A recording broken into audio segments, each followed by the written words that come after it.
As mentioned, I'm Say. I work at Crestwood Library. I'm a page, and I'm also in my 5th year of studying at the Fashion Institute of Technology, where I am broadcasting to you currently. I'm in my school's library right now. And this is a pretty exciting class, like I mentioned earlier, for those of you who maybe have just gotten into the room. This lesson is mainly going to be about 3 things. So let me switch my camera over. This is the piece that we're going to be recreating, which is a recreation of a photograph I took, I want to say 7 years ago on one of my many trips to the Dominican Republic, where my family is from. So this is in celebration of Hispanic Heritage Month. The Dominican Republic is a country in the Caribbean, sharing its border with Haiti. And this is on the far east side of the island in a city called Samana. And this is a picture I took while I was on one of the beautiful pedestrian bridges, basically called Bridges to Nowhere in Spanish, because they were part of a planned project to build a casino at the end of the destination, but it never fell through. And I just remember this being one of the most beautiful places I've seen in the country. And if I can share my screen.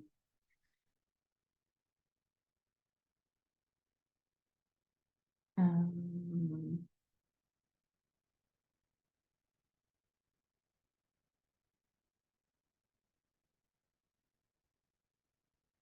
I let you share. yeah.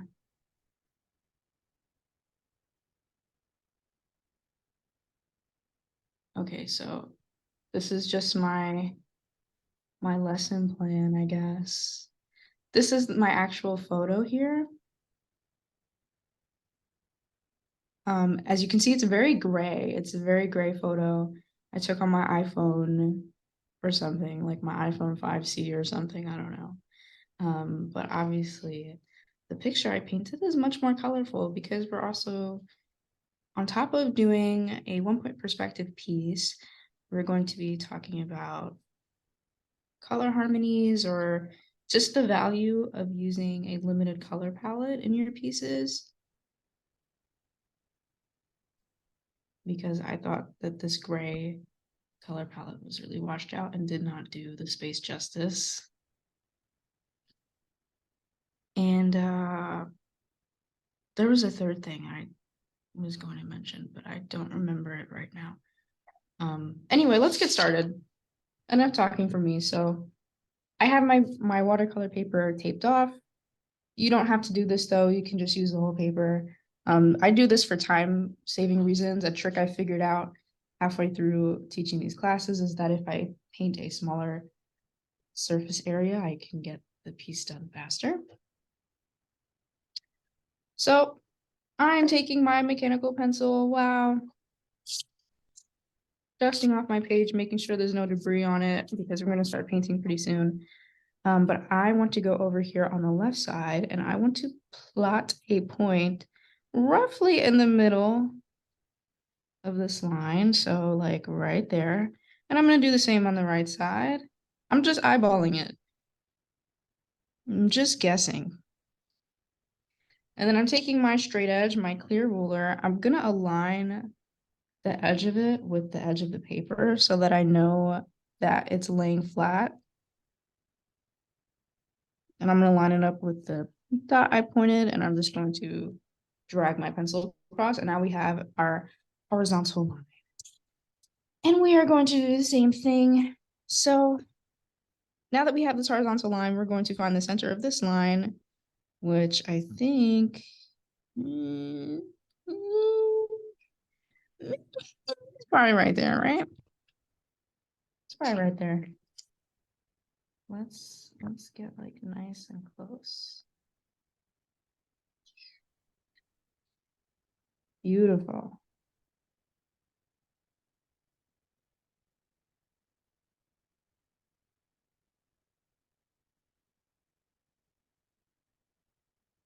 So we have our center line here, and this line is going to guide all of the following lines that we're going to draw. So with our ruler, I'm going to draw a line straight up like that. Let me know if you guys can see it, by the way, if I should draw the lines darker, but I think this is pretty visible so far. I'm going to, so this is the 1 point perspective part of the lesson, by the way. it'll be over pretty fast. This is pretty easy. Very, very simple.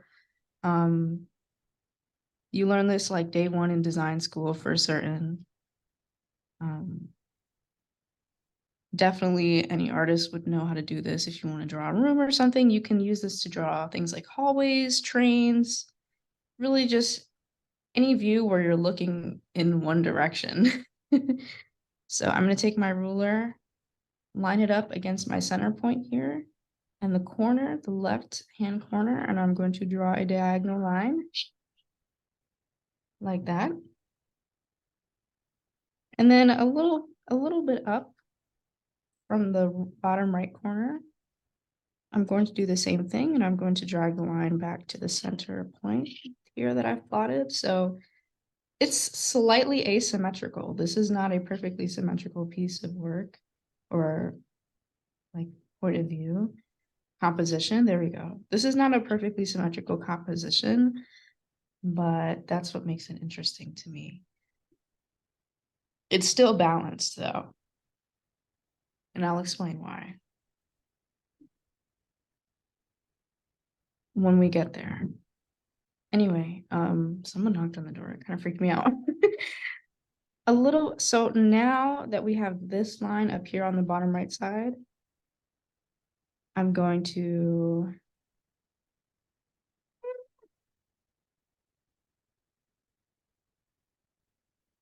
I think actually, let's do like slightly up from the bottom right corner.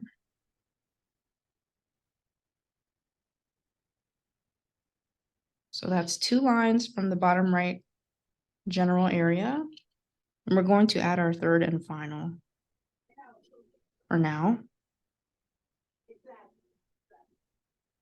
A little bit up from the first line that we drew here in the middle, back to that center point.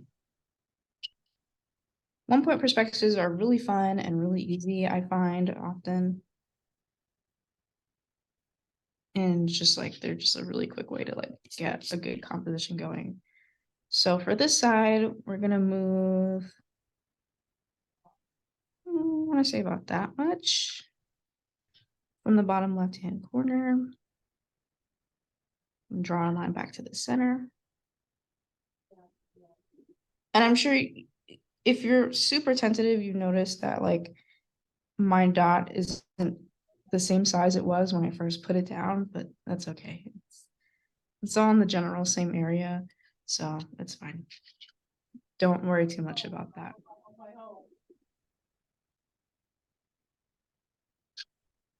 And then this one is going to have 4 lines. So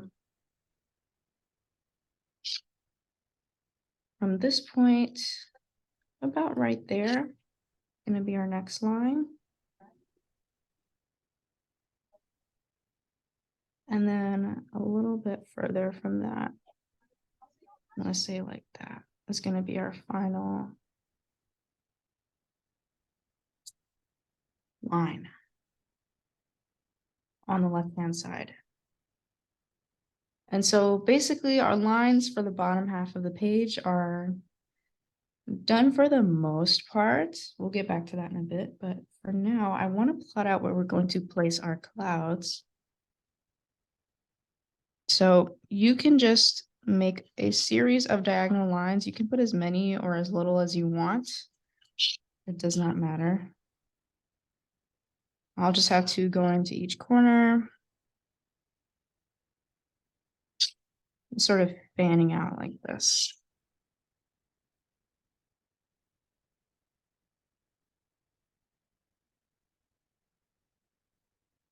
like a ray of sunshine or something. And then what we're going to do is we're going to take our ruler and align it with the edge of our page so that it's straight in context with the paper, because we're drawing on the paper. And I'm going to draw a series of horizontal lines on this top half of the piece. So this is going to give you the illusion of distance.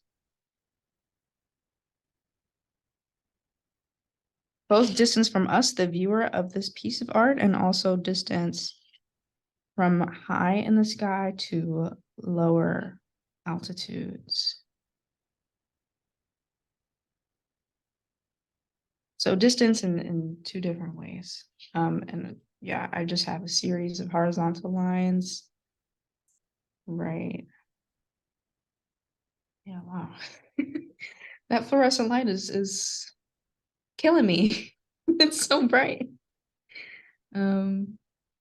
Yeah, but you can see that when I use my hand to block that light.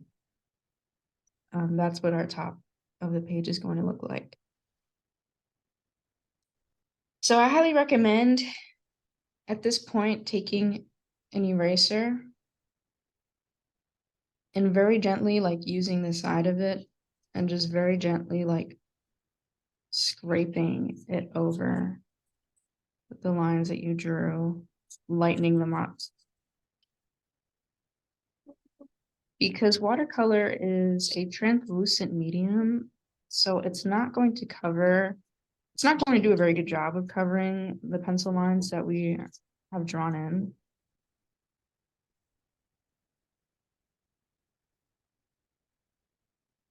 So always, I've tried to draw my lines darker for the purposes of demonstration, but a habit I picked up as an artist is putting my lines down on the paper very lightly, especially for watercolor pieces, because once you lay down the watercolor itself, you can't really go back in and erase what's underneath it, or like it's kind of tricky. So just keep that in mind. But I'm going to leave them here for demonstration purposes so that you guys can see what I'm doing. But please be mindful of the weight of your lines and make sure that they're light enough that they'll disappear with the paint on top of them. So now we're going to place our little islands. This is like a series of islands, I guess an archipelago off the coast. Starting with one right here in the center, which is like, I guess, sort of the subject of this piece, along with the bridge itself.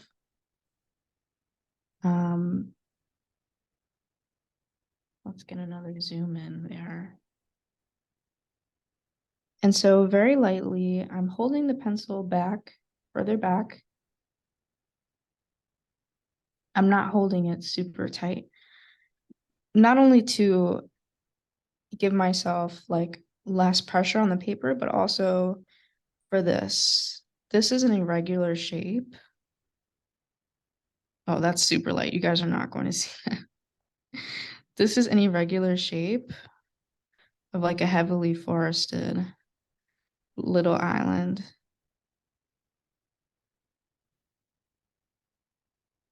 And we're going to bring the bottom of it further past the center line that we drew, the horizontal center line, because it is closer than the horizon line. It's like, it's very tangible. It's very much so near the nearest island that we have. There's a further one in the back that will end at the horizon line right there. And then further off to the right, there's another one that will also end.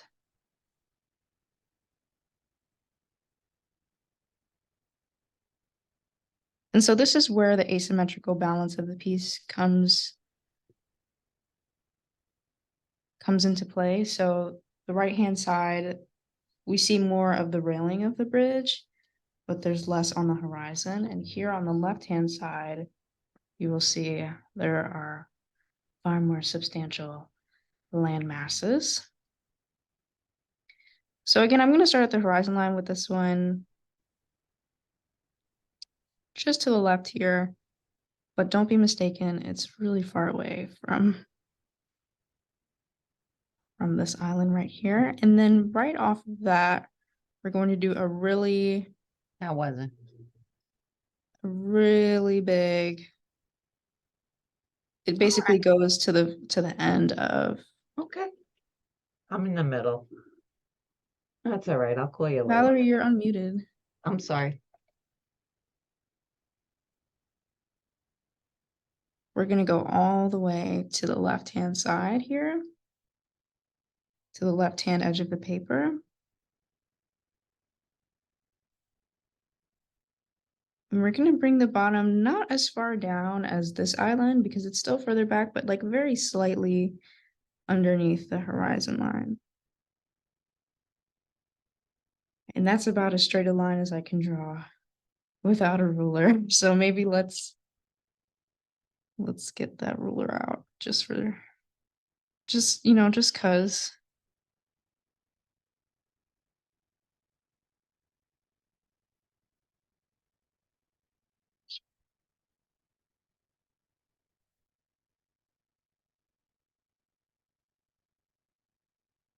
So boom, we have our islands plotted out along the sea. Now is a tricky part. We have clouds. Half of this is laying it down with pencil and the other half will be actually like painting them. But basically the reason why we drew this grid is that we want our clouds to look three-dimensional, and that's what this grid is going to help us do. So bear with me. What I like to do, or what I'm going to do, rather, because to be honest with you, before working on this piece, I never really thought about making clouds look three-dimensional before. But I'm going to start from this line here and just sort of like string my pencil along the paper very lightly, almost in a similar fashion to the way I penciled out these islands. And so they're generally going to follow the angles and lines that I drew. So this horizontal line is here, so I'm going to have this line sort of follow that. You can see that when I block the line out.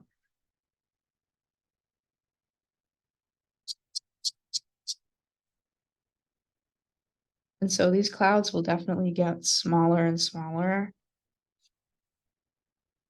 as they get closer to the horizon line.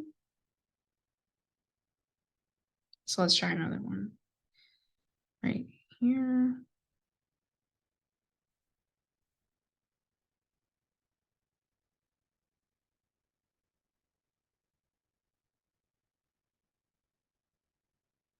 This one's cut off by the edge of the paper.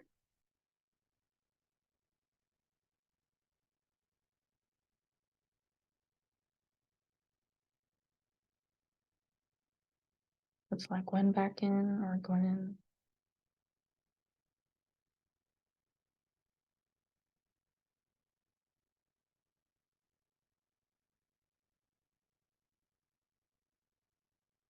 And you don't have to place your clouds in the exact same position that I do.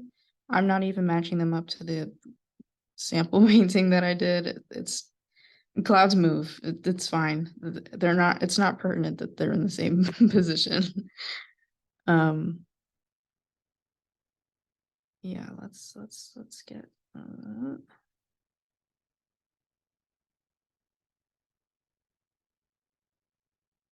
what's really the focus is we just want these cloud shapes to follow the general angles of guidelines that we drew.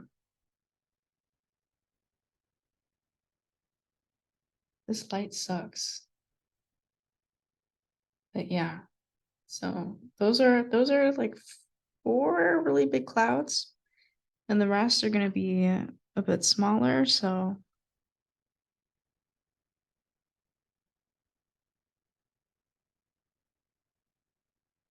and just continue, they'll just continue to get smaller as we get closer to the horizon line.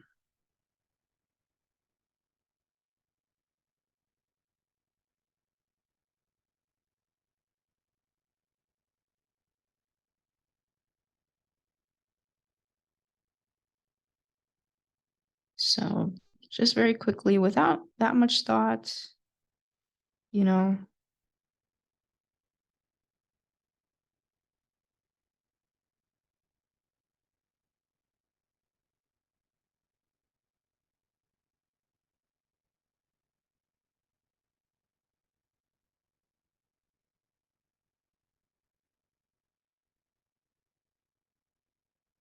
we are penciling in our clouds.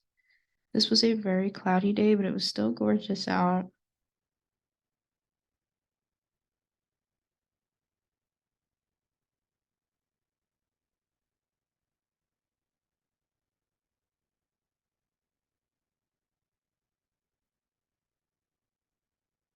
Wow, we have our sky done. It's amazing. So we're gonna go back to this bridge here. For that, I'm going to zoom in.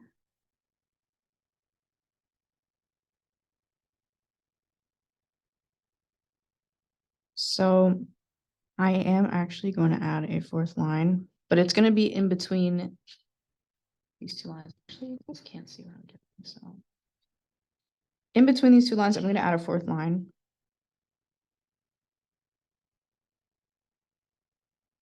Mostly almost in the middle of them, but more leaning down to the bottom of the paper.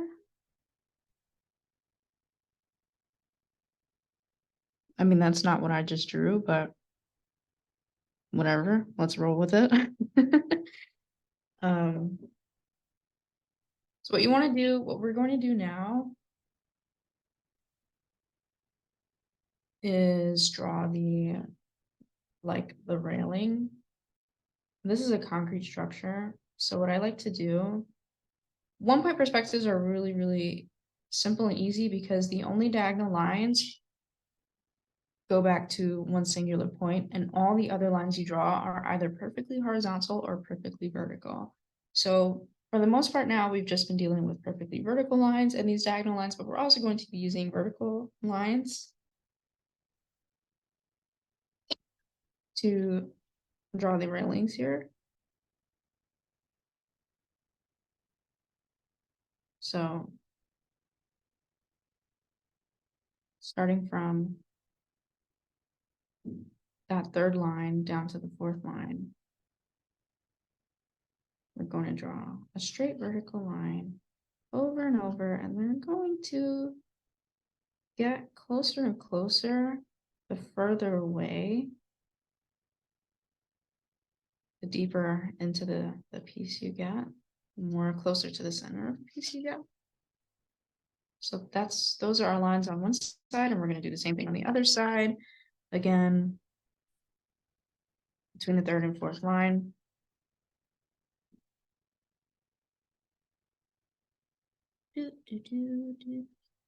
Very quickly. Don't think too much about it besides that they get closer the closer you get to the center, like that. And so we're going to add some thickness to this because this one line is not enough. So, and I'm just eyeballing this. You should eyeball this as well. Don't think too much about it. This is not an architectural rendering by any means. So have some fun with it. If one pillar is thicker than the other,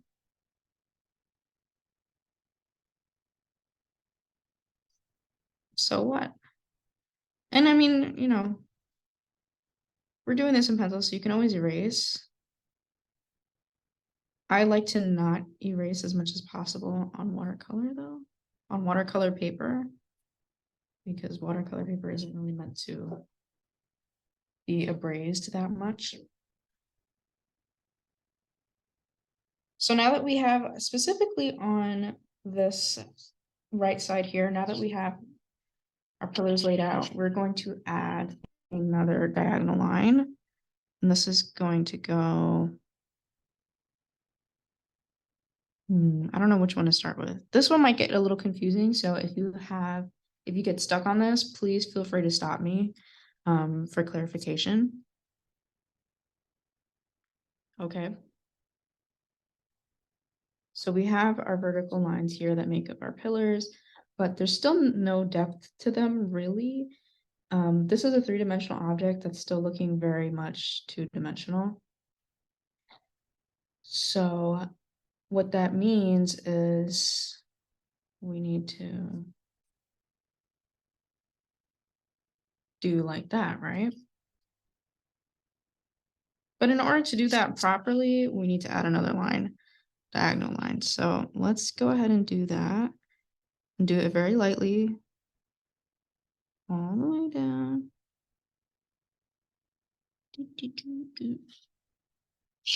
And so now we can add our horizontal line going straight across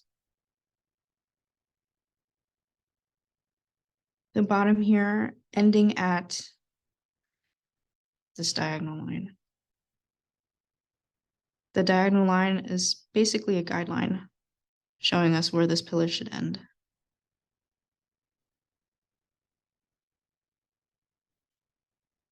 So it's very, very easy.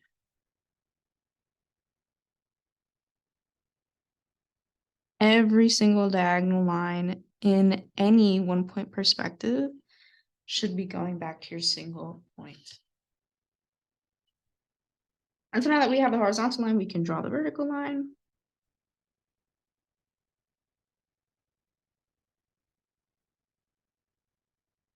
On the other end of it, and now it's really looking like, a three-dimensional object, and it looks really, really cool, right?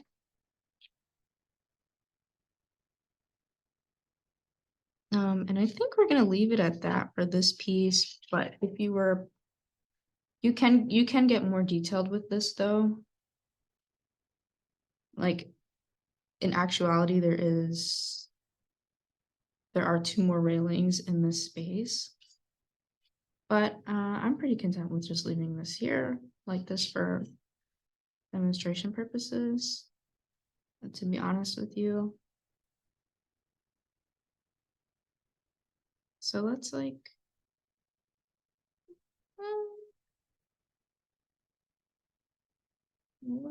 do the same thing on the left side now.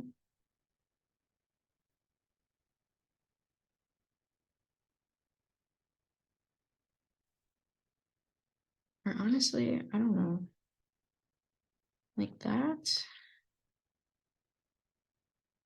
So that we can actually, yeah, like this. Like this is good. My ruler was all crooked though. Yeah, same thing. Doing the same thing.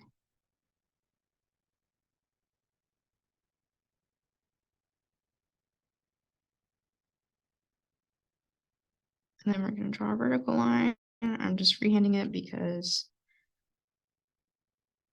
it's kind of annoying to go back in with a ruler for like all those little lines. We have our railings done. Congratulations. Now we can start painting. Aren't you so excited? I'm going to lightly erase this. Just ever so slightly, especially that center there. Just like brushing my eraser, the side of my eraser.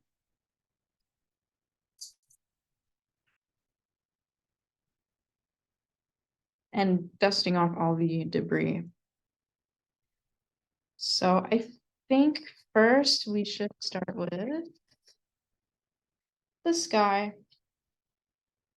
We no longer need our pencil, eraser, or ruler, so you can put those off to the side. We're just going to be working with watercolor for the rest of the class.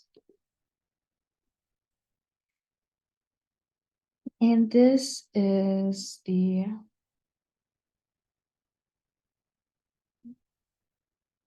second half where we're doing like color theory and color harmony. So for this piece, I have chosen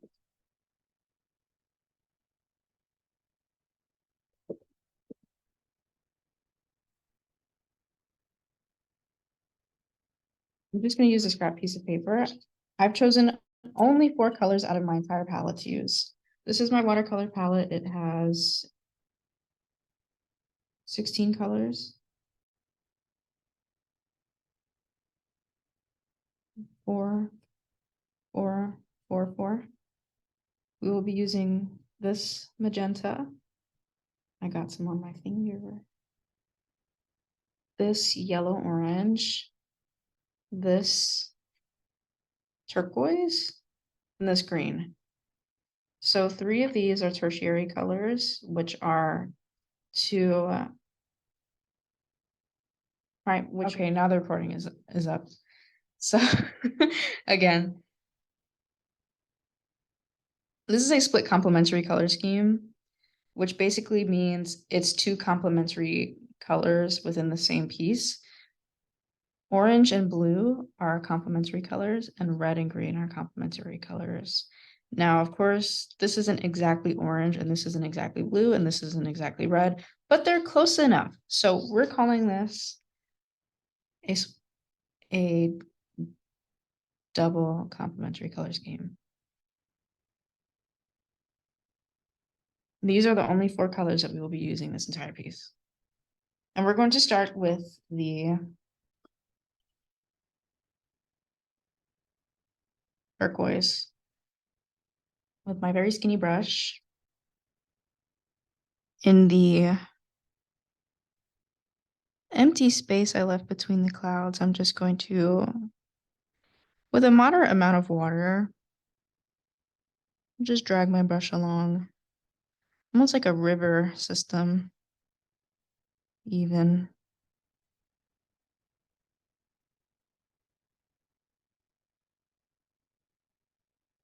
A moderate amount of water because we don't really want this to be super dark. And this is going to be the only layer that the background is going, well, not really. This is the only blue layer of the background sky that we're going to do.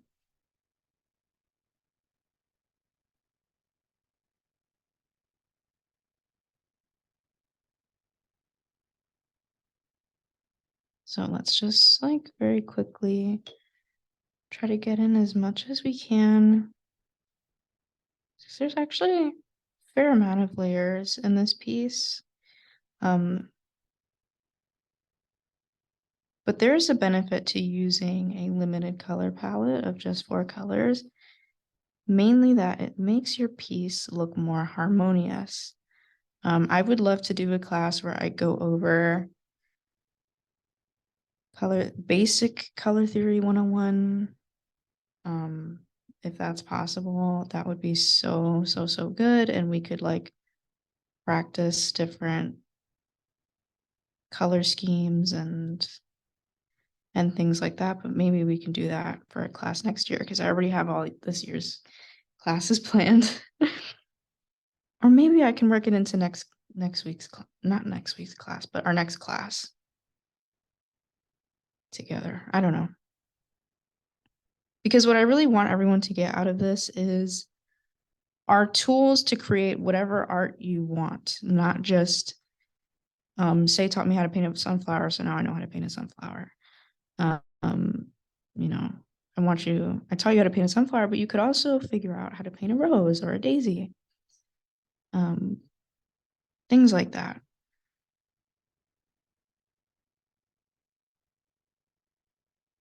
We want this to be applicable to multiple different subject matters and pieces, and even mediums is my goal.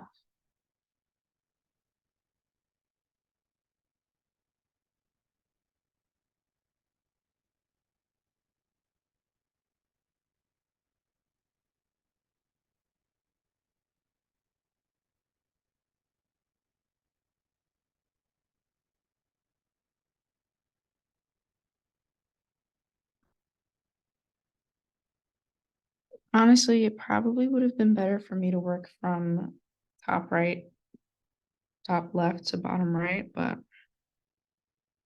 I started in reverse. But if you're left-handed, then definitely work from right to left. I'm not left-handed though. I'm just going to have to pick up my wrist when I get over here to the left-hand side.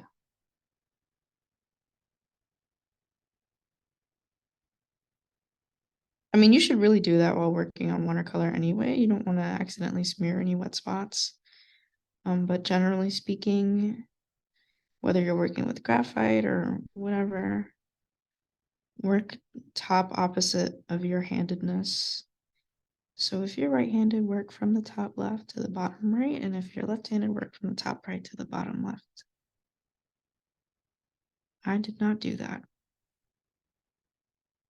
but that's okay.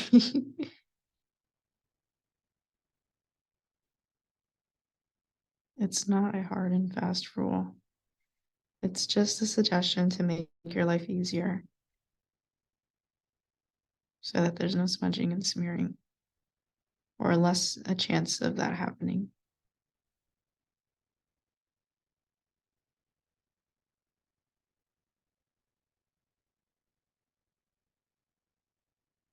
This is super intricate, so, feel free to take more time than I am.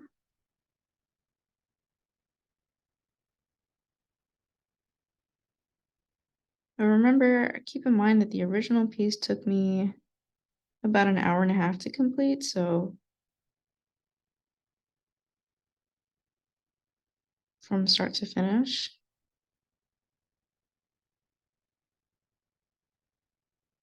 Or maybe even 2 hours. But either way, this is the condensed version of just the essentials that you need. All right.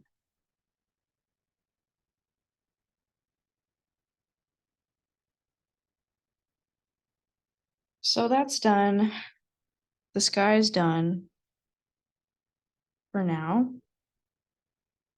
I'm going to take the same brush and the same turquoise color and I'm just going to go into the bridge. I'm just going to cover the bridge with this color. Honestly, I'm going to use a bigger brush because that brush it's not cutting it for me. It's too small. Yeah, we're going to cover this bridge in blue, but our bridge is not going to be blue.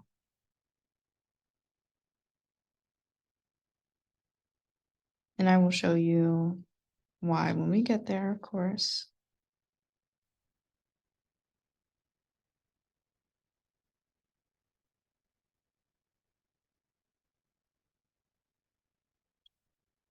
Ew. Oh gosh. I had a dried up piece of paint leave a nasty streak there.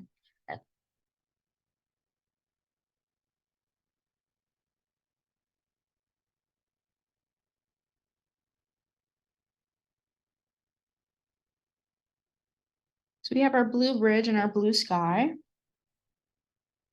I'm gonna go back to my smaller brush, and now I'm going to dip into my red purple, red violet.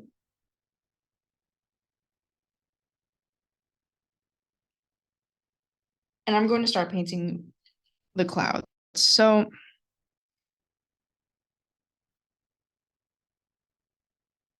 let's think about this, right?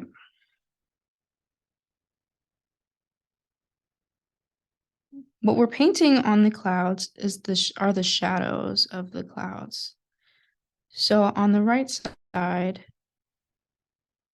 I want the shadows to stop on the left side of the cloud. Like that.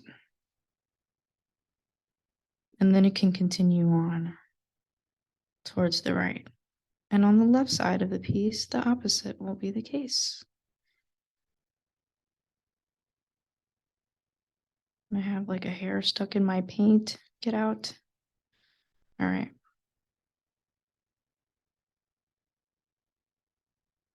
My paint is struggling to move around, so I'm going to add more water, not more paint. Because some parts of the shadows are going to be darker and some are going to be lighter. So that's just how clouds work.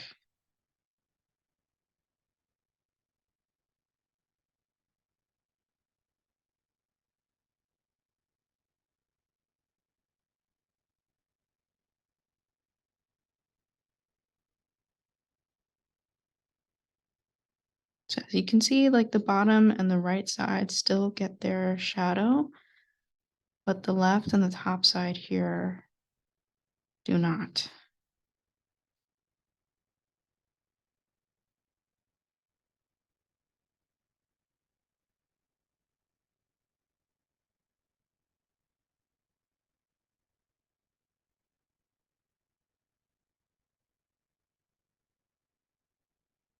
That was way too much water.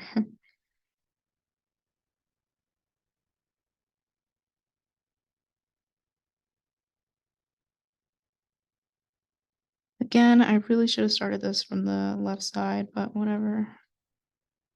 It is what it is. It is what it is, you know?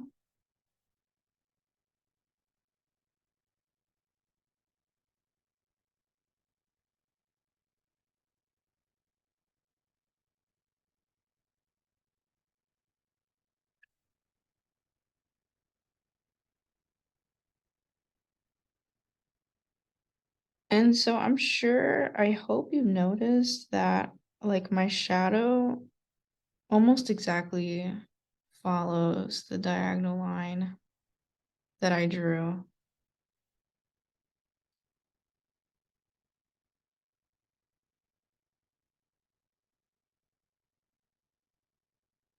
And because this cloud is like on top here, it's gonna be mostly in shadow.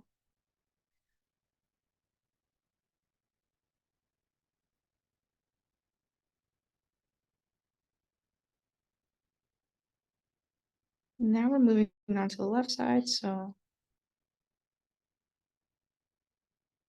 even though this line is going straight up and down, but it doesn't look that way when I paint in the shadow, because that's how perspective works. It's like your brain is processing the visual information relative to what's around it.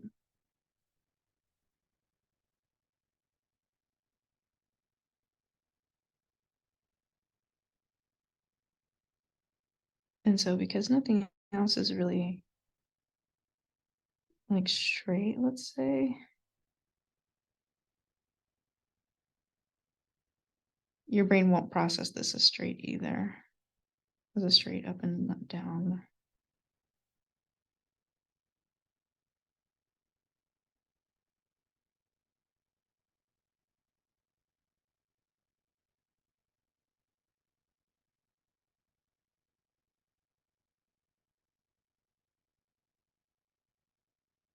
Very, very, very, very quickly.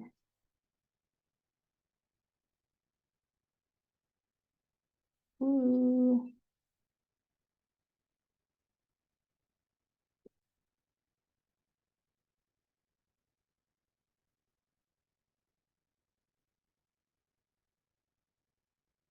And now we're going to do the same exact thing, but with the yellow orange.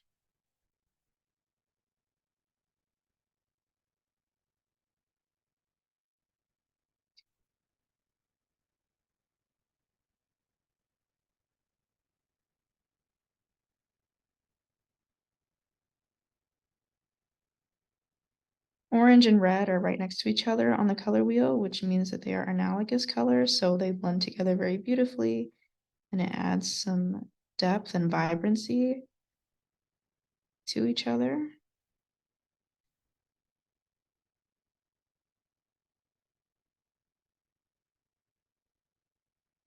And that's true of any analogous color, I think. And also, it's actually extra vibrant because it's yellow, orange, and red, violet.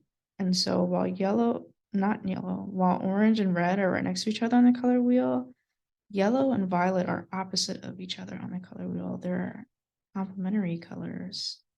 So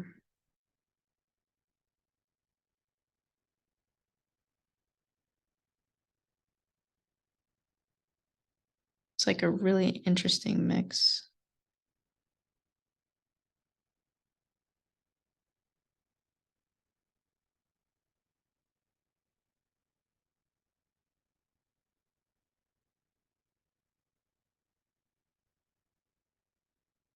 Ooh, I'm out of time.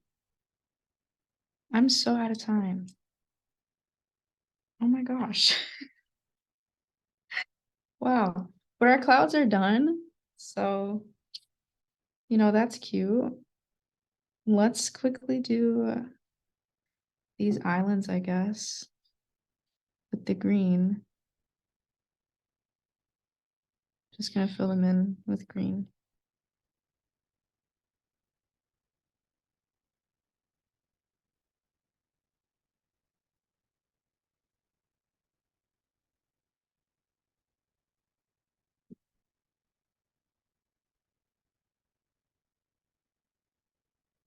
I get so lost in the art making, in the painting process.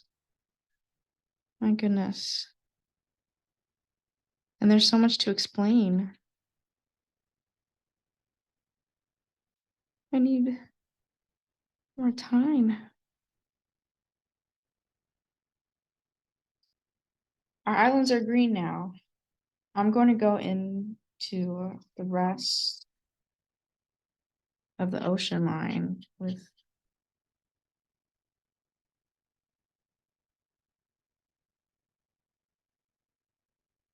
the blue-green color.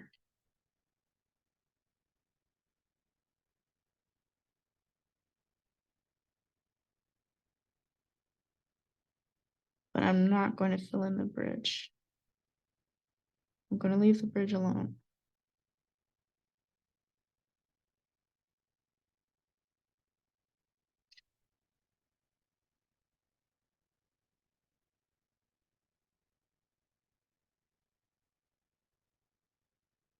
Same thing on the other side. See, that time I did left to right. So I can rest my wrist.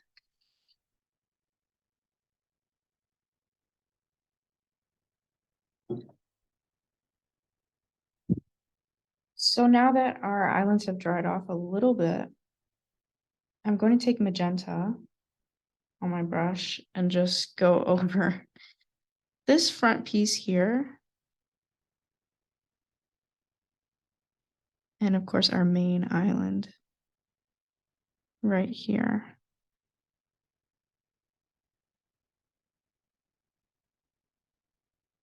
Because red and green are complementary colors, they are opposite colors. Instead of going in with something like a black or a gray to make a color darker, going in with that color's complementary color is an excellent way to create darkness and depth.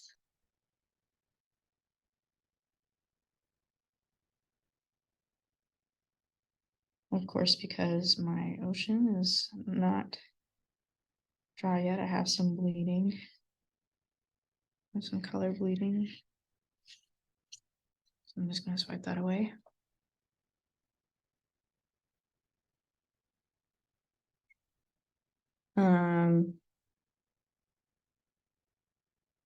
Yeah, wow, I can't really.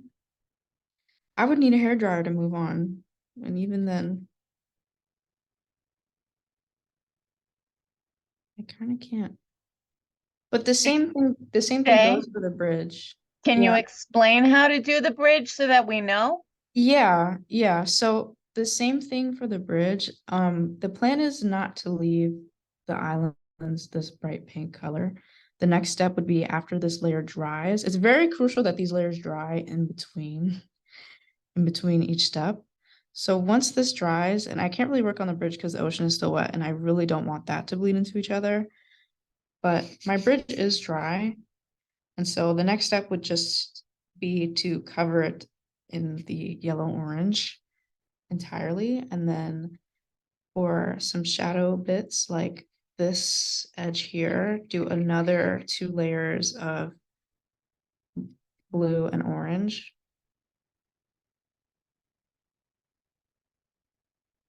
But yeah, we basically did an underpainting of blue to make a slightly more dull,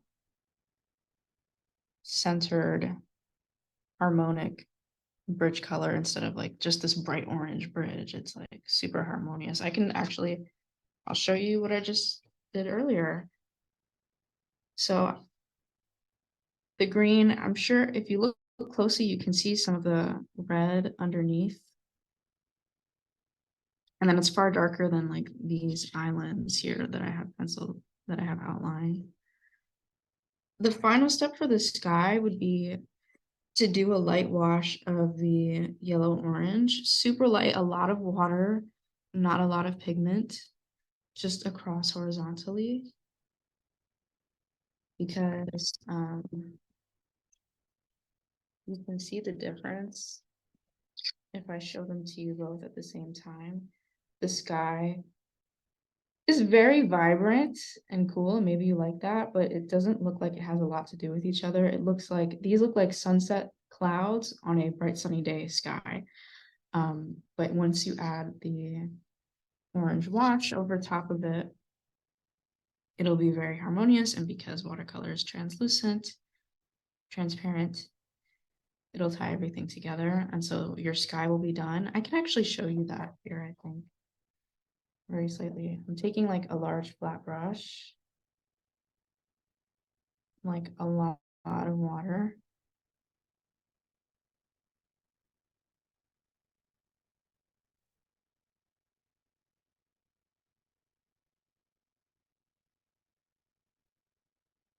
And you can see instantly how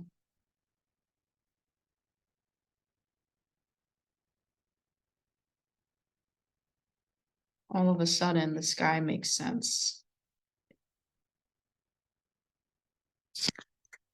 Like you can see the top half making far more sense than the bottom half, which is like super, super blue. And it's like, that's weird. It doesn't look quite right until you add this very top layer of orange to it.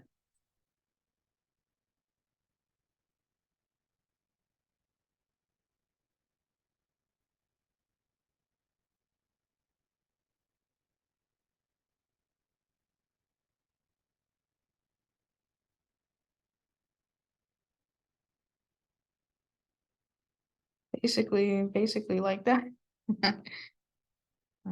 This, I gotta swipe that paint bleeding.